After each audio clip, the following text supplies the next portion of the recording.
anything specific that was jumping out, or just athletic ability? Those kind of No, I mean, you know, it wasn't one particular guy. It was just different people at different times. There was certain situations we had really good protection, and then we had some where it broke down, you know. So, I mean, it's just growing pains. We've got some young guys playing and trying to protect them as much as I can. And then sometimes when we open up and want to take shots, it doesn't work out. Sometimes when we take shots, it does work out. So it's a gamble. Speaking of those young guys with Big George, is he kind of where you thought he'd be playing a true freshman attack? Yeah, I mean, guys, he's 18 years old. You know, it's going to be some growing pains. If nobody thought that, then a little bit delusional.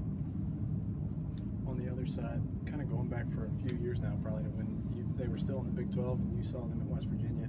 Missouri's had great defensive linemen. They seem to have a reputation for developing those guys and having a nice pass rush. What do you see? Same thing. It's going to be the same every week. That's not going to change. I mean, but it's the same. I mean, it's the way football is today. I mean, people are scheming their defenses to rush the passer in this league and every league.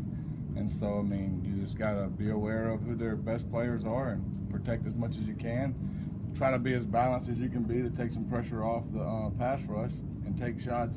You know, you got to take shots when you think you can, and that's just the way it is. It's the way football is today.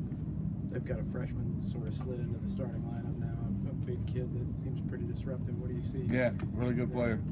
They got a few of them up front. Have you ever coached a receiver that struggled with drops, and just how have you sort of maybe helped him rebound from those sort of struggles? I mean, I've never known of a receiver that didn't drop a pass. You guys are making way too much of that. I mean, I'm just being honest with you. I've never had one that didn't. Kevin White dropped balls. Guess what? He was a 6th pick overall. You know? Have you ever made a mistake? All right, what'd you do about it? Went back, fixed it. Learned it, moved on, right? Well, that's what we're doing. He's going to drop another one day, guys. I mean, you know, he makes a lot of them too.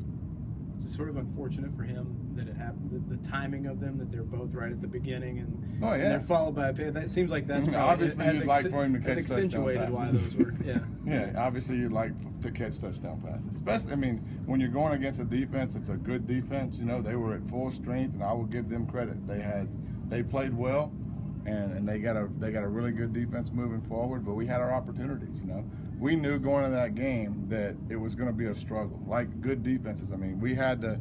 When we got opportunities, we had to take advantage of them, and we didn't, you know. So, I mean, we got the ball down inside the 5 a couple times and didn't get but 3 points out of it. If we score touchdowns, we win games.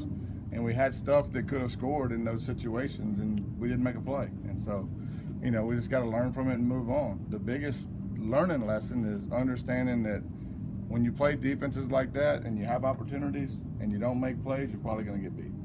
Stoops something like that.